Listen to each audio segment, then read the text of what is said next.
Hi everyone, welcome back to Demand Decoded. Dan here as usual, joined by Phil across the table from me. And in this episode, we're going to be discussing the new content marketing playbook. For God knows how many years, when we thought of content marketing, we often thought of, blog content, written content, but things have changed massively, as we've spoken about many times on this podcast. And, content marketing is changing. It has changed. Platforms are changing and have changed, and right now marketers are crying out for a new content marketing playbook to follow and to ultimately help them drive demand through it. So hopefully we can bring that today. Yeah, we'll certainly try. I think for a long time, and still today in some cases, if you say the words content marketing or content marketing playbook, most people's minds will go to eBooks, blog posts, content clusters, SEO, and Google, right? Because that's been the dominant force within our, the landscape we operate in. But no longer is that the case. Buyer attention has diversified, drifted to new locations and places, and the role of search and the role of Google within the buying process has changed beyond all recognition. So time for a rethink, time for a reset, and to think about a new content marketing playbook for B2B.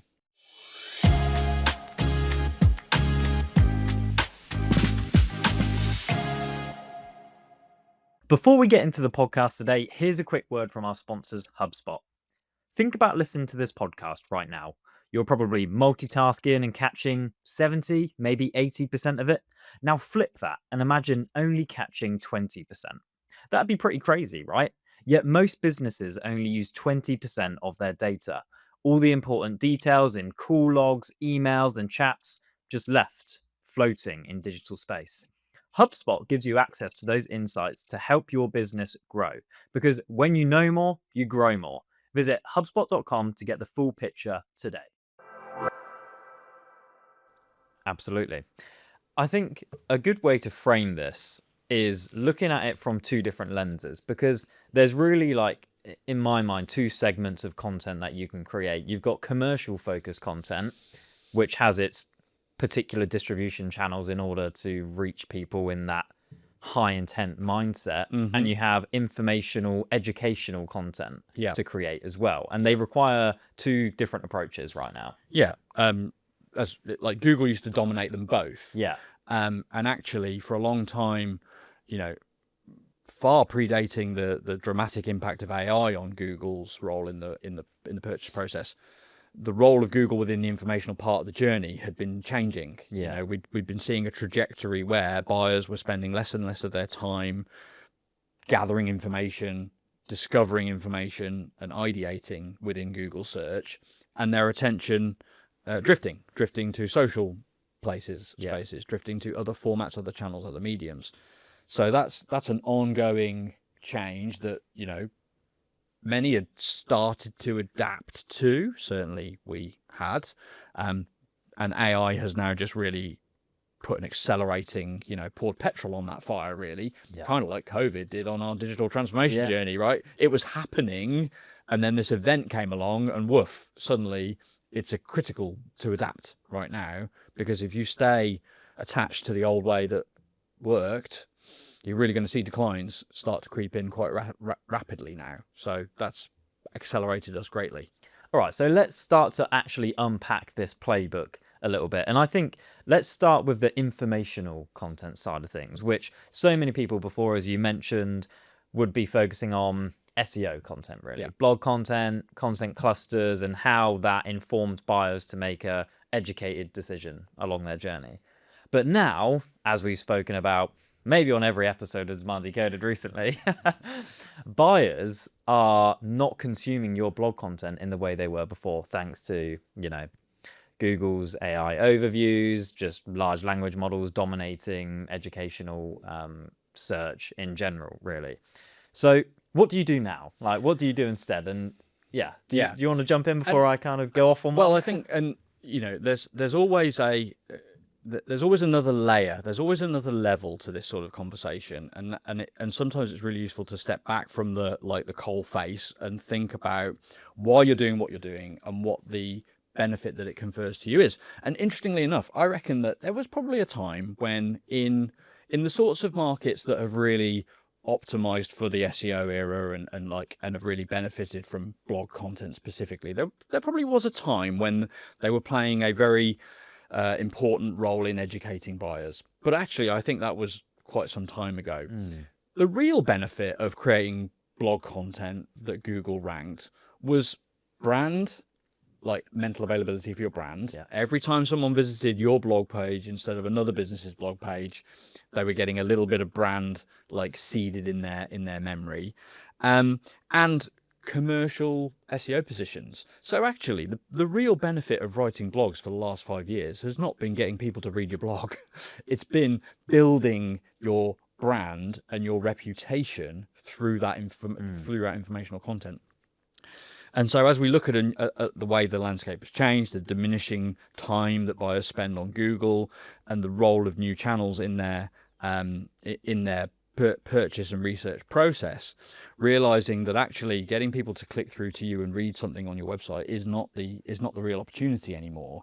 It's to get your point of view across, your informational perspective across, in ways and in places and in channels where they will form their opinion of you without it necessarily trickling through to your website, which is, I think, part of the reason why the new channels that we're seeing, take off and get lift in this new era, podcast formats, YouTube video, social, LinkedIn and other channels, and a variety of others that we can probably pick up on, are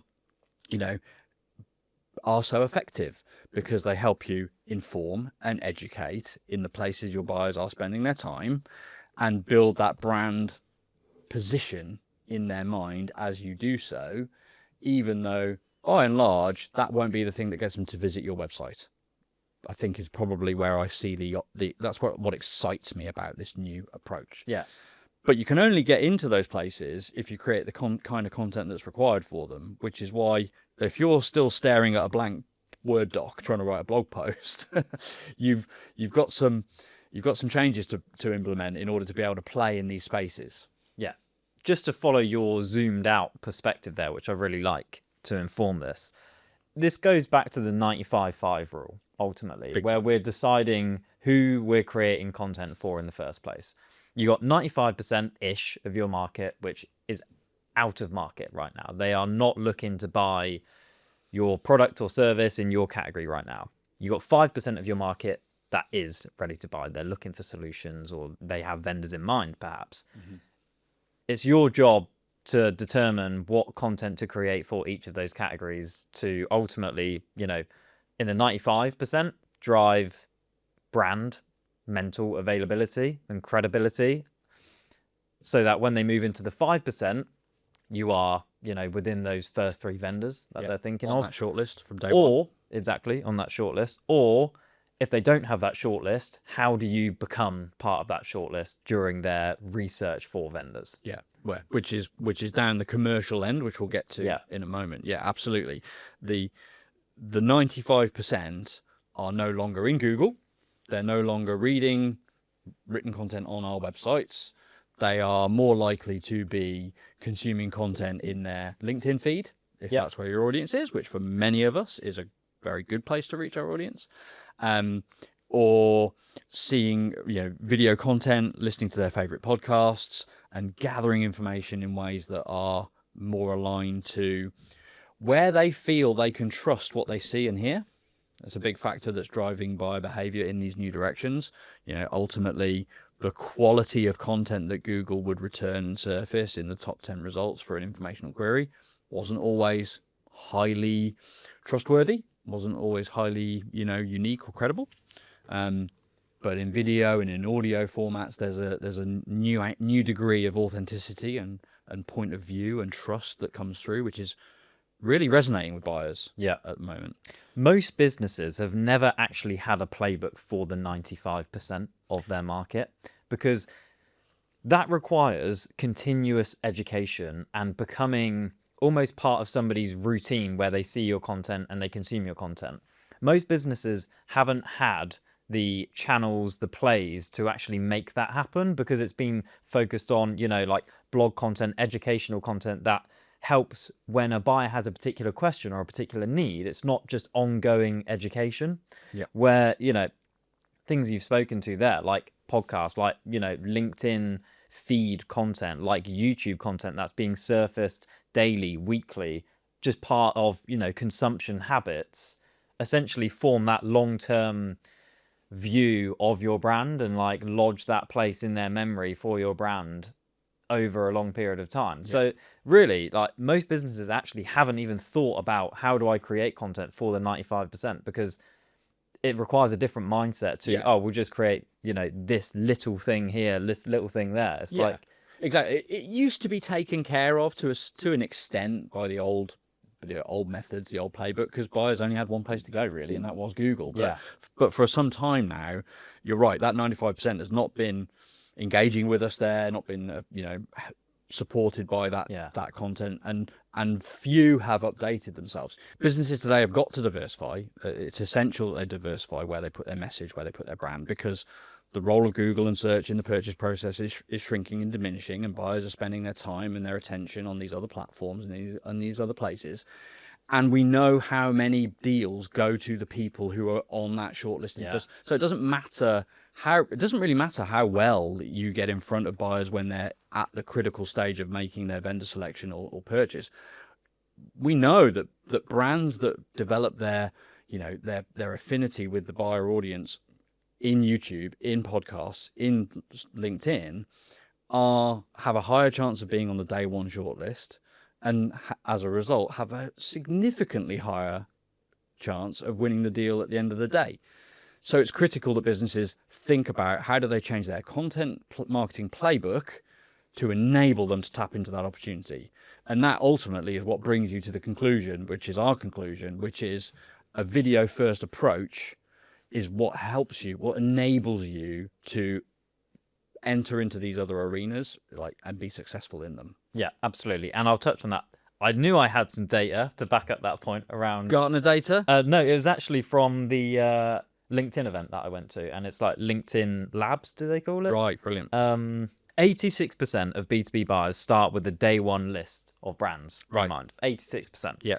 And on that list, on average, there's 3.4 brands on that list. And 92% of B2B buyers purchase from their day one list. I mean, it's staggering, isn't it? And why would you want to do anything that's optimized for the 14% that don't have a day one list? It can't. Or the 8% that don't buy from their day one shortlist? Yeah. I mean, there's just no logic in optimizing for anything other than that reality. Yeah, you do kind of have to do both, because then we get into the case where, well, should we even be creating content for those commercial queries? And there's still value there. It's just the huge value here is undeniable, right? Yeah, don't stop capturing demand, because you still need a demand capture motion in order to get the people that do want to buy from you actually to follow through and do it. You can still scupper your chances by being very hard to find, very, very hard to understand, and very hard to do business with. Yeah. So having an optimized flow, for the capture side of demand, which can also help you grab a few others from the, get on their shortlist after the fact, get, and if you're very successful at positioning and messaging and defining your differentiation, you can win some of that. It definitely works. But those numbers are just so staggeringly high that they represent a massive opportunity for businesses that think, well, okay, how do I put myself in a place or such that I am one of the 3.4 brands on 86% of my target market's first day list when they're buying something in my category. Yeah. It's massive. Absolutely. All right, I interrupted there a bit, but back to video. Back to video. And I feel like we almost spoke about this on the first episode of Demand Decoded, which I physically cannot watch it back. It's that horrific. It's not that bad. It is bad. It's much better now doing this. But video first content has been a thing that we kind of started doing a couple of years ago, because we saw shifts before AI accelerated the need to do video content. There has been a shift for quite a long time now, which is bars consuming different mediums, different content on different channels for quite a long time. And video is just the best way to get your point of view across in a long form piece of content that can then be dissected in as many ways as you can imagine, basically.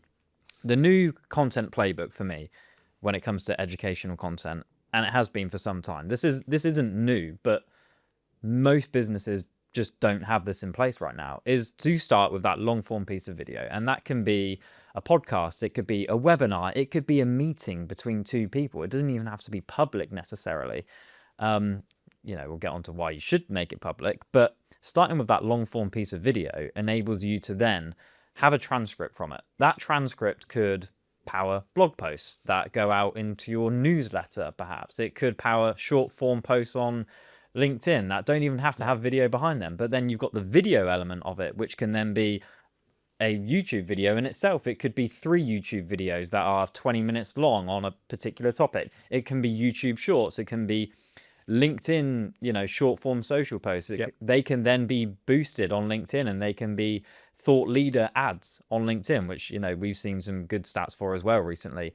The long form audio itself can then be a podcast. And if you're doing this on a recurring basis, the options are just endless. And from a commercial perspective, the value that you get from this one piece of content is just incredible, really. The return on investment from that hour invested in just sitting down and talking with a subject matter expert at your company about a particular topic is so much higher than starting with a blank piece of paper and figuring out what we're going to write.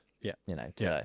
There's the versatility of it is so attractive and so valuable.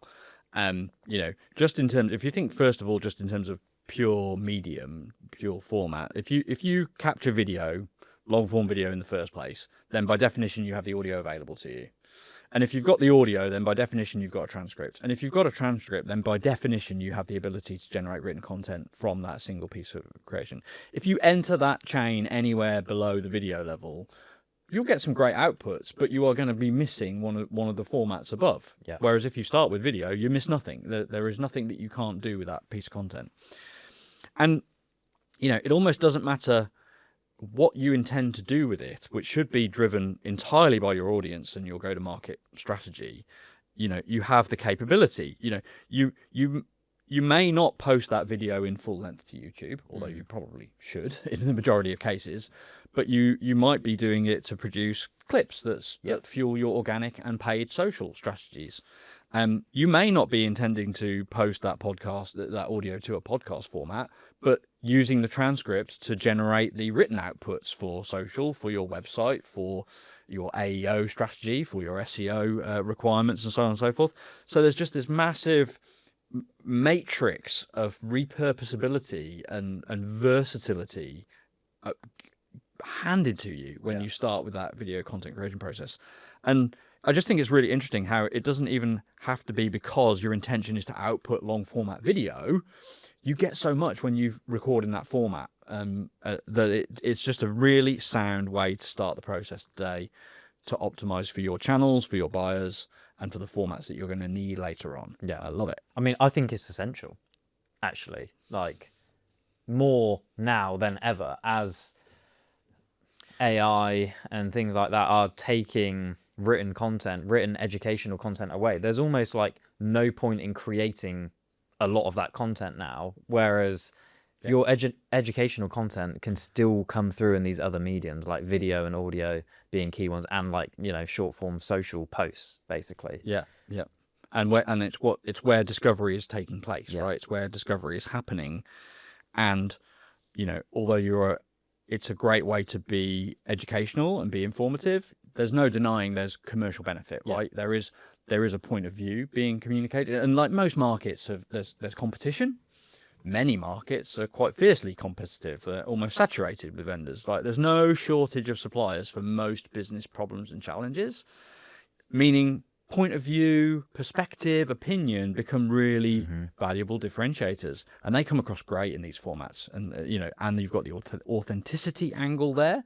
Nobody really believes what's written, most of the time anymore, and it certainly doesn't have a human edge, right? Yeah. It doesn't have that human quality, the raw, sometimes Yeah. human quality.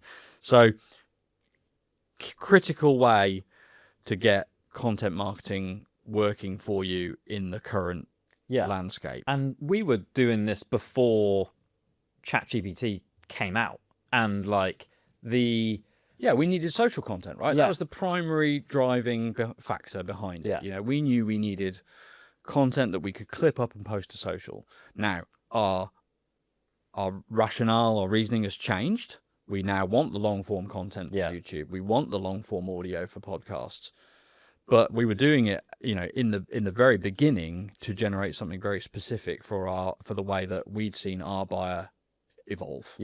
Yeah, and AI has only just enabled this playbook by 100x in terms of speed and scalability, because no longer do you have to take that transcript, that recording, and write a blog post yourself, write a newsletter yourself, write a sales enablement piece yourself.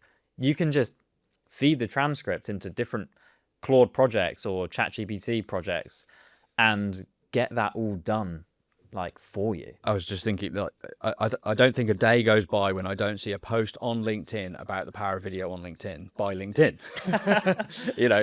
They're seeing a huge movement and a huge trend, and they're actually trying to help people realize this by pushing out this message that video content is key, critical, performing really well. Something else that's interesting is when you do your audience research and you identify, what channels, what places, what formats, can effectively, reach them at scale and influence them so that you have a realistic opportunity to drive pipeline.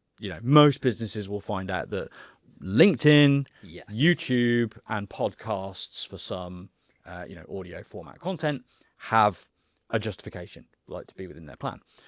But this same approach can just as easily be adapted to Reddit or TikTok or Facebook if that's where your buyer is more than they're on those other channels. We see a high degree of, consistency within a lot of B2B markets where those are the channels that give you great reach into your target market.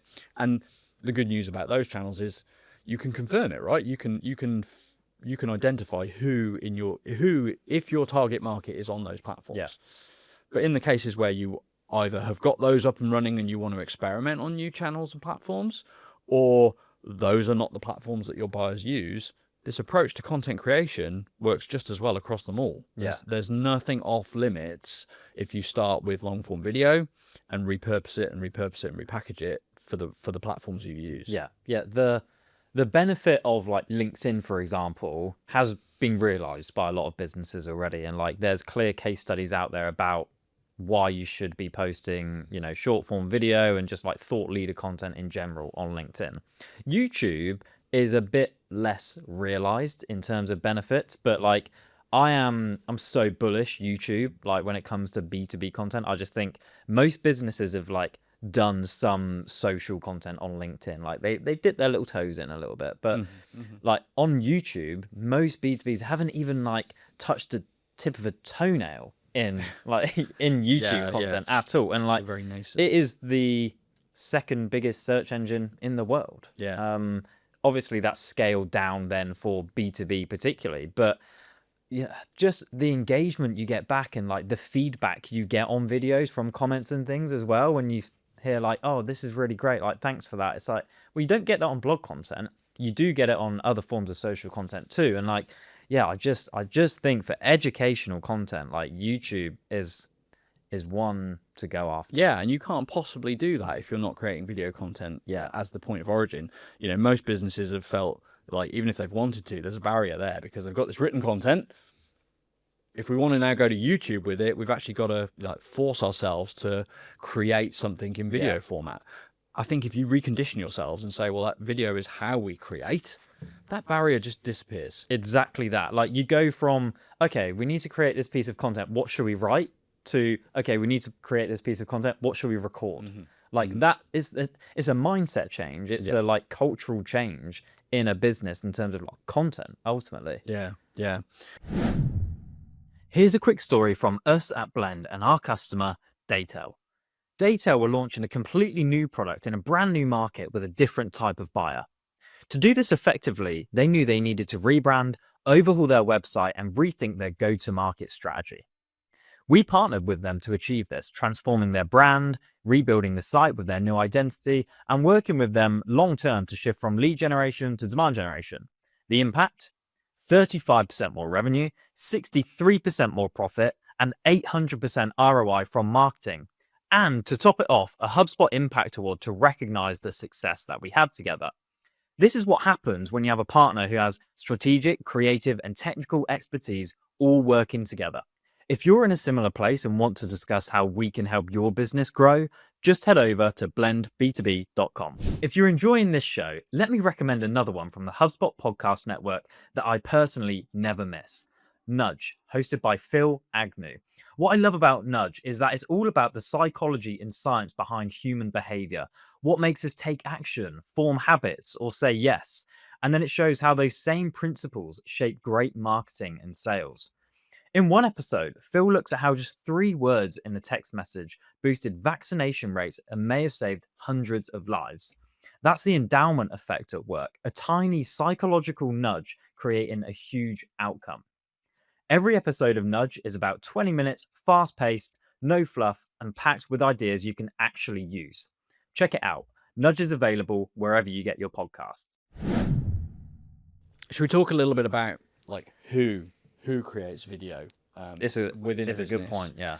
Because I think there's another debate, which is, well, quite often like marketing teams are aware of this. They're even up for it to a certain degree. But unless you're a marketing company like we are, your marketing people are not necessarily the right people to be the face of the voice of video in your business. And while I think there are a lot of things that you can outsource and benefit from partnerships to help facilitate, the figureheads of your video content need to know what they're talking about, need to be experts, need to be in deep in the topic. And so that sort of thing is best from within, I think. Absolutely. And I've heard it quite a few times, actually, when speaking to people at events and in communities and stuff. Like it is easier for us. And, they've said that, right? It's easy for you. You market to marketers. You're in marketing. And like, yeah, okay, that is right. And it is harder for a lot of other businesses to get that subject matter expert who's probably going to be, one of your senior product marketers. I was just about to say, like, actually, product managers, product marketers should want to do this for their business. And they're a great person to look to for that. Yes. To be supported by their marketing team and their third-party support partners. Product marketers are perfect in many cases for this. Yeah. And if they don't want to do it, that's perhaps something that needs to be addressed. Because this is the thing that does prevent businesses from making this shift, right? Finding somebody who can and is willing to be the spokesperson for their video content. Yeah. I have heard of businesses hiring like ex-product marketers in the industry onto the marketing team to then basically become the subject matter expert who has the industry knowledge, but is now basically just an influencer in that category. They're just hiring an influencer in. I love that approach. And building it up, building them up. I think that's a great way to do it, because ultimately the more of someone's effort you can put into this, the more benefit you can derive from it. And a product manager will always have a job to do in addition to video creation.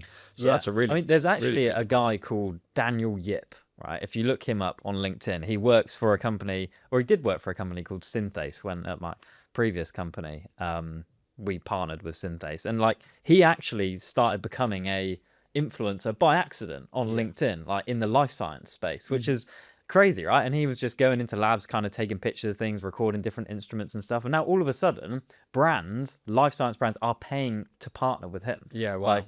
That's so interesting. And I mean, that is something that's going to develop, right? The creator world, the B2B influencer, that's going to be a rising trend. It's pretty early days still, but that's going to grow in its commonality and its frequency. And what's happening is, we're being shown, it's being proven how creators can ultimately like be paid. Like, everyone needs to earn a living, right? And being a creator in B2B historically might not have earned you a living, but that's actually changing. Oh, absolutely. Right? Creators are huge. And if you can be impartial, you can be an influencer, you can be an authority, and you can be paid, then B2B influencer is entirely possible. Yeah, for sure. And I do think whilst you can do like interview-based podcasts with external guests and you can get knowledge across that isn't from your organization, it's not going to have the same brand connection and impact as having somebody from your business who is educating the market. Yeah, because you want to be, although we're not trying to create, it's not a direct response medium where we're trying to drive up a measurement that's directly adjacent to and correlated to this thing we're creating. We're trying to drive a business outcome. We're trying to drive increased pipeline, growth for our business. And so that requires that you think about, okay, how does the type of content that we're creating fuel our objective in that regard? And like you say, I think if you want to create mental availability and preference for your brand, then your content needs to help you get that across. And if you solely invite guests on and interview guests, then you might lack some of that outcome, that edge. Yeah. I would say that whilst getting that individual on camera is going to be by far the best way to create this content, I would actually take a look at some of the tools coming out now. So at a Demand Gen meetup in London, we had Lisa Vicio from Veed.io come in, and she did a talk around, video content on social, things like that, and demoed one of the AI avatar features that they now have on Veed. And wow, like it is scarily good. It could be a starting point. I still think there is some inauthenticity in doing that, and like when it comes to video content, connection, authenticity, mistakes, like I don't just have their place, have their value. They absolutely do, and you lose a little bit of that, but it could be a starting point for business. Like if you're really struggling to get anybody on video, it could be a place. Like you could still record something with them, feed the transcript, like it can still be their point of view and their face ultimately on these avatars, which is terrifying. But without subjecting them to the challenge, which is the camera, right? Which is exactly what a lot of people struggle with. Let's be frank. No, I too was really quite impressed with the Veed AI avatar developments, and did think like you, gosh, that could be a way to either scale up, even for businesses that are generating video content for real. Yeah, I think as AI becomes the norm, that could be a way to scale up the repurposability even of the content that you create. Yeah. If you don't have the right video clip, but you've got the right audio clip, then there's a solution right there. And for those that struggle to get people on camera, it could be a good way to get started. Our hope, I think, would be that they see the potential, like get rid of their fear and become the one that is on camera. Yeah. But it could get you there. Yeah.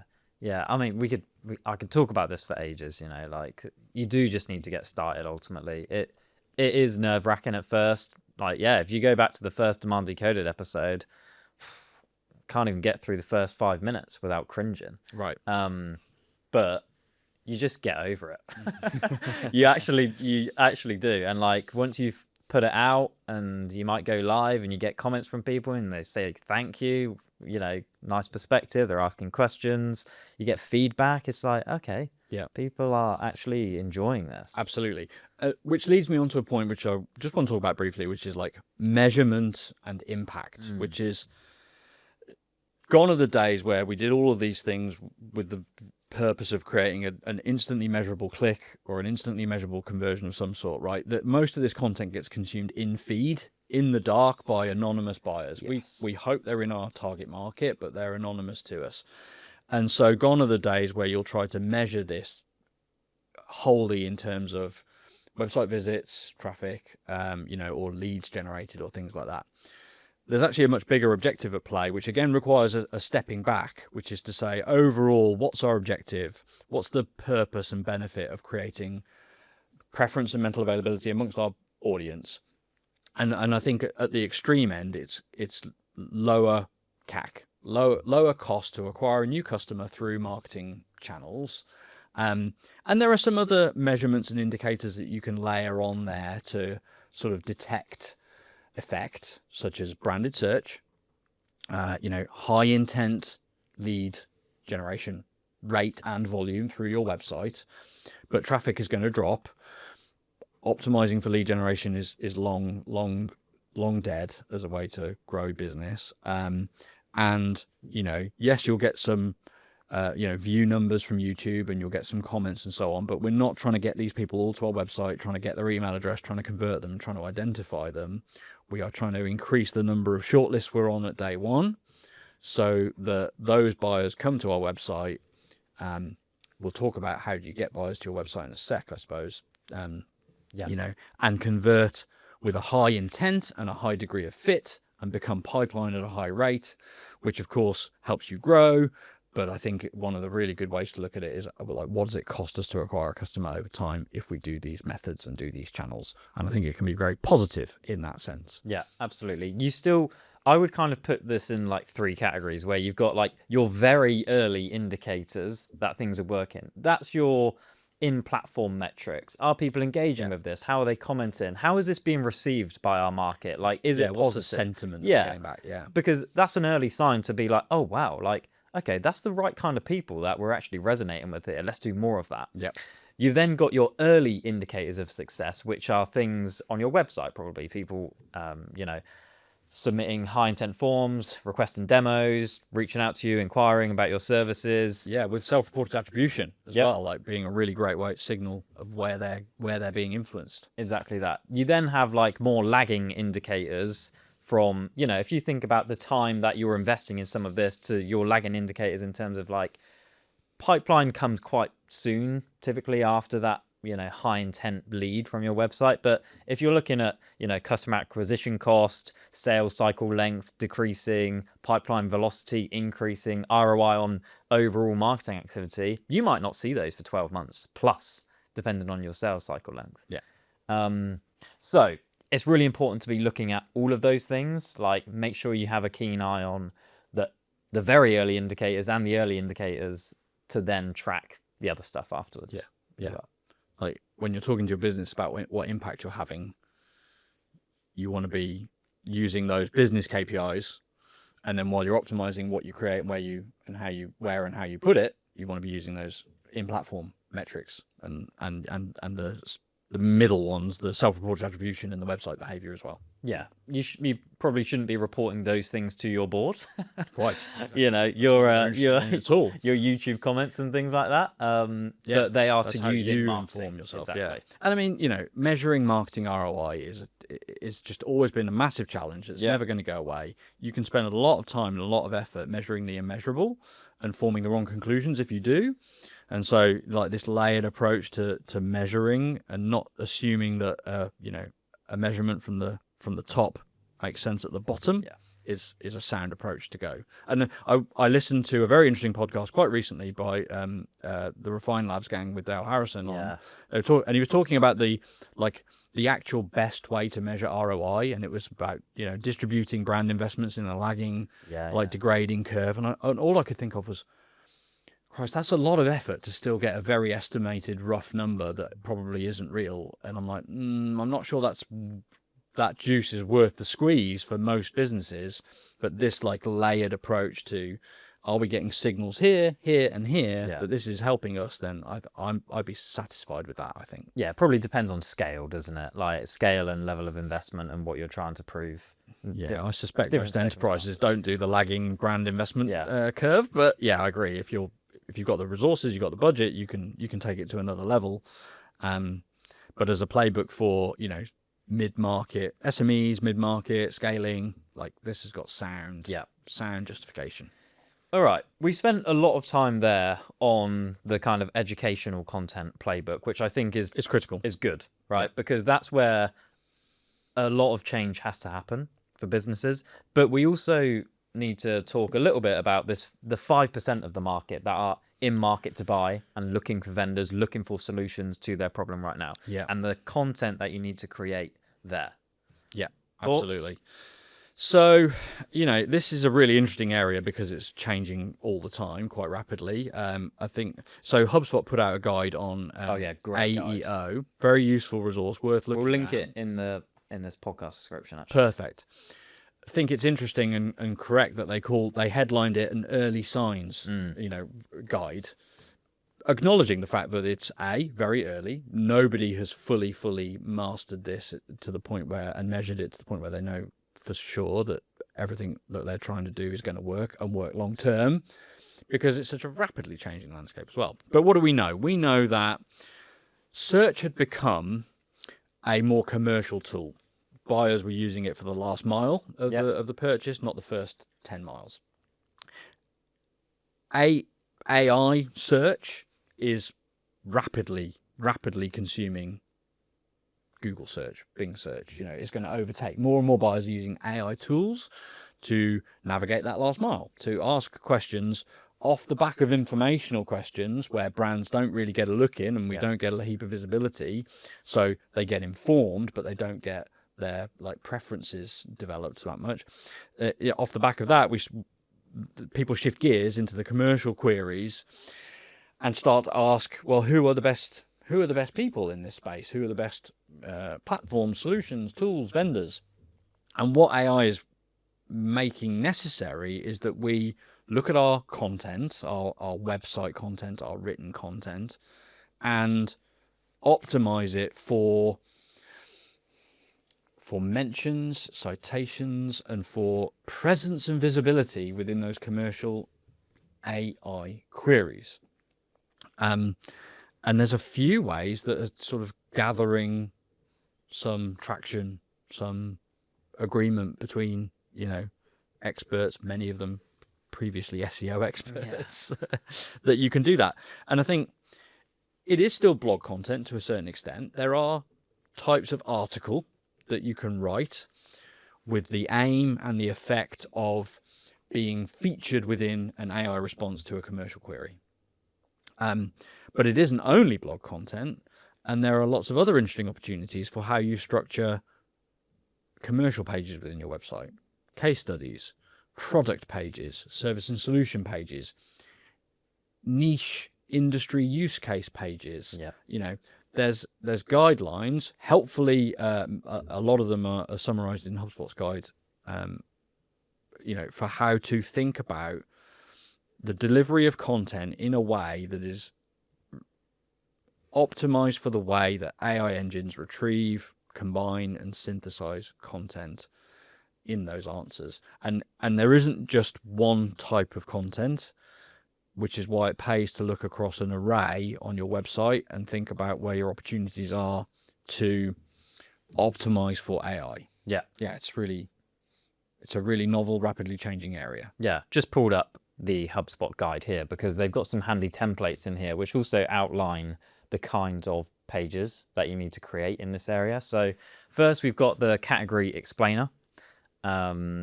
Second, they outline, and these are literally templates you can copy and paste, by the way, from Google Docs. Product and feature page, so website content. Comparison / alternatives, basically in a kind of table format, probably more blog content. Use case / industry pages, again, probably going to sit in your website hierarchy somewhere. And supporting blog post, again, that can align closer with category explainers and things like that they've mentioned in here. So really what we're looking at here is a split between optimizing your existing website pages, your product pages, your industry pages. They might finally have a use, Phil. Well, exactly. So industry pages are a really interesting topic because for a long time we've sort of rallied against them as a priority within website budgets and projects because users won't navigate to them. And that still probably remains true, although the rise of them within the AI domain may change that. But, by and large, people don't come to your website to navigate to industry pages about them. But within AI answers and searches, industry-focused content within your website can be very, very powerful. So it's becoming a really good way to tap into this opportunity.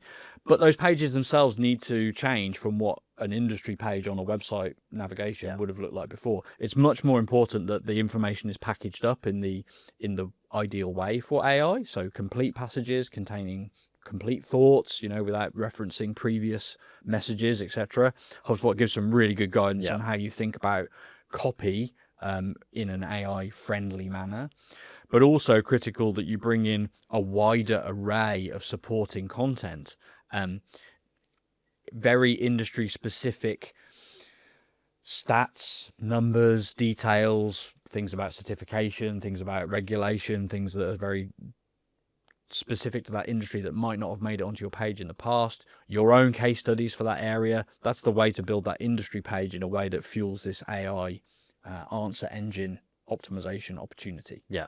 Absolutely. Where do you stand on these top 10 blog posts Well, that everyone are doing? Well, and they're working for now, as far as I'm aware, and we have lots of them too. But in a couple of months there might be something else. But for now, it's the talk of the town. Yeah, I mean, I think there is one of the challenges with AI is the lack of confidence you can have in things working long term. There have been huge fluctuations, and people are quick to comment on the fact that Reddit's rising, Reddit's dropping, top 10 posts are rising, now they're dropping, and there's a lot of volatility. But so the best X for Y article approach is proven to work, right? Like the effect has been seen by quite a few people now that they're proven to work. The longevity of that approach is questionable. But if you can do it at a moderate degree of scale now, why wouldn't you? Yeah. Right? Why wouldn't you? Funnily enough, on LinkedIn yesterday, Rand Fishkin posted a video where he dug into this topic, because at the same time as these posts and these articles having an impact, there's a perception that it's spammy, that it's gaming the system, and that because we're gaming the system, it won't work long term. But he surprised a lot of people, I think, me in particular, and he came out in support of doing this, because why shouldn't you, right? Ultimately, these platforms are not, optimizing for your success necessarily. So if this works, if this can drive your business through those platforms, then why shouldn't you go ahead and create that content? So I think the only factor that matters is, can you do it at some degree of scale? So that you can derive that impact while it remains. Because it is having an impact. Funnily enough, when you talk about those content examples from HubSpot, they still feel very much to me like the way I thought about content in terms of structure previously, which is you've got your on-website navigation commercial content, you've then got your pillar content, and you've got your article content.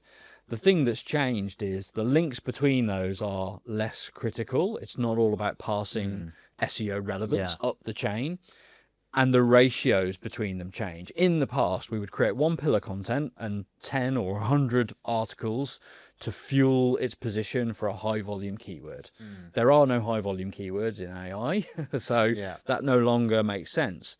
So in actual fact, I think we've got a balance, create potentially fewer articles, as in don't be hell-bent to write just hundreds and hundreds of articles, because you're going to need more of those pillars that are more closely aligned to niche topics, niche use cases, niche industries, and their specific, information requirements. And then blogs that are aimed at a particular type of AI query feels like a good way to think about content creation in the written format going forward. Yeah, agree with all that. And I think that's where we need to focus on for now when it comes to this 5%. And we should say, right, Google isn't dead. Like, it is not dead. There is still a huge amount of search going on massively. And a huge amount of traffic going on.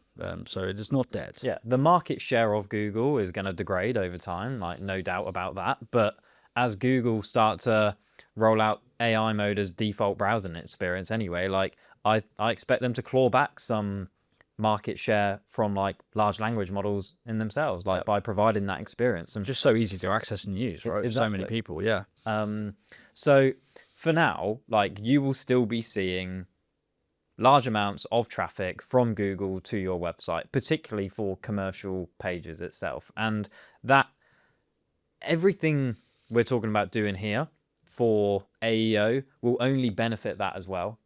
Yeah. Like, it's not going to do you any harm on the SEO side to be creating this content and optimizing your content in a way for, you know, AEO to Quite be effective as well. absolutely. Yeah. No, it basically enforces what's always been good from an SEO perspective, which is good readability, good structure, right? You know, ease of consumption.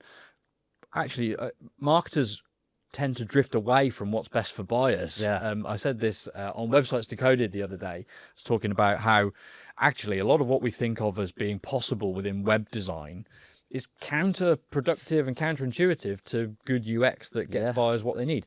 And to some degree, AI is forcing us to readopt healthy best practices for content creation. And I think that's a great thing. We should go with that because we'll all get better results if we do. Yeah. I mean, it's such an exciting time, like, to be a marketer. I do think, like, it's been a while since we had a big thing to figure out and, like, a big shift to put a lot of emphasis behind marketing, you know, being at the forefront of discovering something new and, like, making something work. And I mean, whilst it is changing rapidly, like, it's at least exciting, right? Yeah. The old playbook was boring.